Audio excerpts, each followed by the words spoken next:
What a performance by the Homestead Drama Club. Let's give them another round of applause. Next, get ready to laugh into your cycle. Please welcome Isaiah from Lynbrook High School.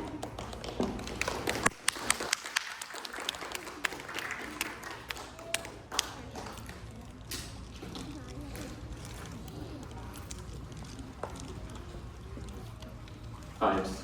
Check the vibes. This one's got a good vibe. It's got a good heft to it. It's very nice. Very good stand. Okay, my name's Isaiah Sid. I am in the internal files for this thing. They sent me the cast list and they said I was Chinese guy with a mic number 3. So, thing about me, something very obvious. I'm very short. I'm not tall by any standard. I'm 18 years old and 5'3". I was in 8th grade, and when I was in 8th grade, I was a teacher's assistant for my school's fashion design class. No, I did not choose that. And so there were these girls next to me who were playing I Spy. And one of them went, I spy with my little eye something that's short. And the other one turned to me and went, that guy. No hesitation involved, just that guy. She got it right. Okay. I said I'm Chinese. I'm specifically Cantonese. Is anybody else Canton? No. I'm yay! Woo, woo. Yeah, okay. Several things about being Cantonese is cool. Number 1 is the food. Cantonese food can be summed up as throw stuff in a pot and see how it turns out. I would have loved to meet the first Cantonese person. He must have walked into the forest one day. It's just not the regular walk, right? It's a bright morning, you're in the woods, and then you see a dead caterpillar on the ground. Okay? It's a dead, you don't know what a dead caterpillar is, right? It's like that, kind of, you know. But this caterpillar has like something just growing out of its backside, like that. Ooh. Oh my gosh. I did not think this through. Ow! Oh, I did not think this through. Like that. Oh, yeah. So it's got this stalk thing growing out of its rear end, right? Like an alien possessed its body. You know, like that. It's growing a little bit up, it's growing out. Ugh. Now. Oh, wow, that hurt. Oh, nothing got through. Could you imagine if that happened to us when we died? Could you imagine if, you know, in the funerals when they're like opening the casket for viewing, they'd just be like, oh, here's our dear late Mary Sue Williams. Oh, she seems to have grown a tail in the coffin. So this abomination, right? This is our first Cantonese person sees this abomination on the floor and decides, I wonder how that would taste in the soup. Ladies and gentlemen, this is how we get that in the soup. We eat parasitic fungi, which grow out of insects' backsides, in our soup. If you're a Chinese speaker, if you ever wondered why it's called 虫草花, this is why. Okay, so he has an armful of this parasitic, we call it cordyceps fungus. He goes on forward and then he sees a log. And from the log, there's little brown ears growing out of the log, yes? These things, but like little and brown, growing out of the log, okay? I don't know about you, but when I see a bunch of ears on the floor, on the ground, I do not think of eating them. But apparently the first Cantonese person must have went, I wonder how that would taste in the stir fry. That's how we get wood ears, okay? I know there are people in the audience, I'm sure there are people in the audience here who don't like to eat chicken feet because they look too much like hands. But at the same time, they can eat wood literal ears. They're ears. Okay? So he has an armful of those now. He continues onward, and then he sees an orchid. Ooh, a beautiful, beautiful orchid plant. Now, let me ask you a question, ladies and gentlemen. When you see an orchid plant and you had to eat one, what part of the plant would you eat first? Yes. The petals? The petals, right? The flowers. That is the more visually appealing part of the plant, right? So our Cantonese person, he goes and he sees this beautiful orchid. Ooh. And he sees the flower. He acknowledges with a nod that it is indeed the more visually appealing part of the plant. And he thinks for a moment about eating the flower. Maybe that could taste quite well in the soup, he wonders. And then he sees the stem. I want you in my soup, he says. Ladies and gentlemen, Cantonese people put literal sticks in their soup. They take sticks and they drop them in a pot of boiling water, and they call that a soup.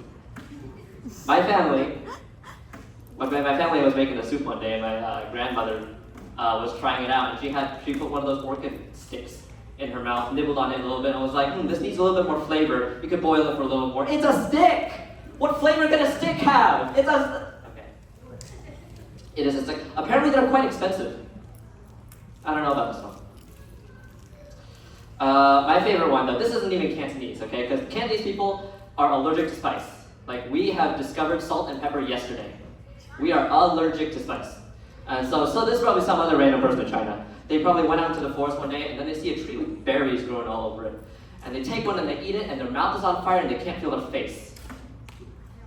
So the natural thing to do is to pick a bunch, go back to their friends and go, hey guys, I found something weird in the forest. I ate it, my mouth is on fire, and I can't feel my face. This is the infamous huajiao, the Sichuan peppercorn.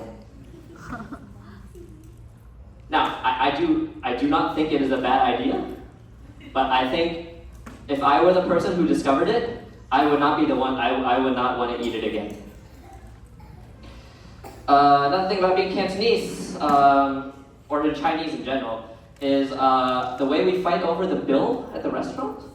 I think that's a very weird cultural tradition that we have. You and your friend, you're at the restaurant, and Matt, picture this. You're with your friend at a restaurant, the meal is winding down, the waiter brings you the bill. It starts off very subtle, doesn't it? It's very subtle. You start reaching. You don't even look at the bill. You can just reach for it, right? Reach for it. But then your friend who sees that you are reaching for the bill, that means you intend to pay for the entire bill, and this is not acceptable. We cannot be having this. Your friend must be the one to foot the bill, thinks the friend. So it is the socially acceptable thing for them to lunge for the bill. So grab it very quickly before you can get to it. But then you see your friend doing that, okay?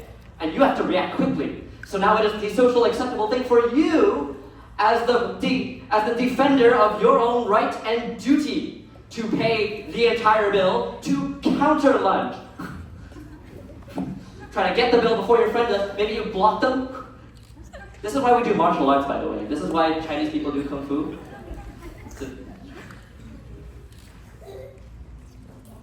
Now, you both have, your friend has lunged, you've lunged.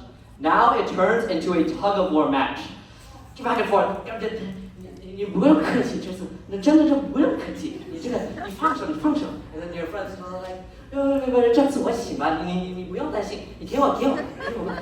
Back and forth. And then you decide that you need a little more physical leverage on the bill.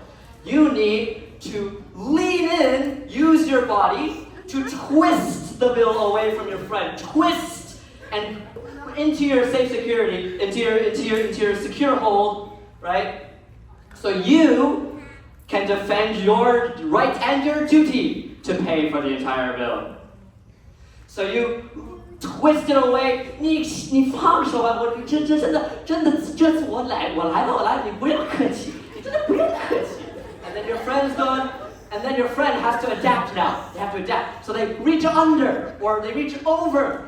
And you go, 起开，你起开，你不用客气，真的，你可以看啊。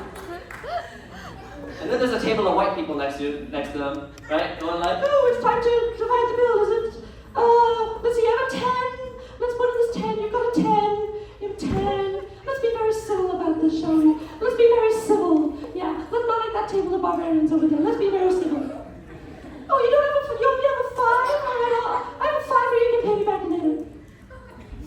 Meanwhile, next door.